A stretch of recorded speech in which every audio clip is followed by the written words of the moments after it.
প্রথমবার আমাদের বাড়িতে জগন্নাথ দেব এইভাবে আসবে আমি কখনো ভাবিনি। আমি খুব খুশি হয়েছি যে জগন্নাথ দেব আমাদের বাড়িতে এভাবে এসেছে।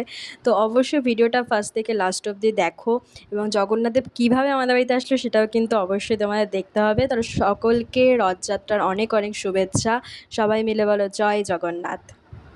তো সকালে উঠে আমি একটু স্কিন কেয়ার করে নিলাম, দেন স্নান করে পুজো দিয়ে নিলাম এবং দুপুরে লাঞ্চ করতে বসে পড়লাম। দুপুরের লাঞ্চে আজকে ছিল শুক্তো, যেটা আমার খুবই ফেভারিট ছিল, তাই শেয়ার করলাম। আর এই যে আমাদের জগন্নাথ চলে এসেছে। মানে জগন্নাথ প্রথম দিন তার মাসির বাড়ি যায়, তো বেসিক্যালি আমার বাড়িটা এখন হচ্ছে জগন্নাথের মাসির বাড়ি। তো খুব খুশি হয়েছে, খুব ধুমধাম করে সবাই মিলে জগন্নাথকে আমাদের বাড়িতে নিয়ে এসছে। তো জগন্নাথের ফার্স্ট ডে আসার ভিডিওটা যেমন তোমাদের সাথে আমি শেয়ার করছি, লাস্ট ডে জগন্নাথ যখন মাসির বাড়ির থেকে যাবে সেই ভিডিওটা তোমাদের সাথে আমি শেয়ার করব। তো মাই জগন্নাথকে বরণ করে নিল এবং ঘরে তুললো। তারপরে জগন্নাথের প্রসাদ খেয়ে সবাই এখানে খুব গল্প করছিল আর আমি বেরিয়ে গেছিলাম ঘুরতে।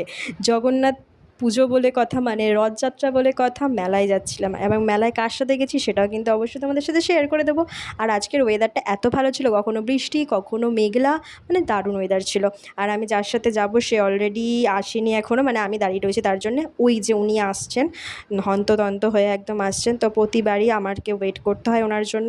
দেন আমরা দুজন মিলে চলে গেলাম হচ্ছে মেলা, এবং মেলাতে ঢোকার সাথে সাথে এত সুন্দর একটা জিনিস দেখলাম, মানে রথ বেরিয়েছে এখান থেকে, যেহেতু রথ মাসির বাড়ি যাবে। তো এত সুন্দর করে ফুল দিয়ে ডেকোরেশন করেছিল, দারুণ লাগছিল।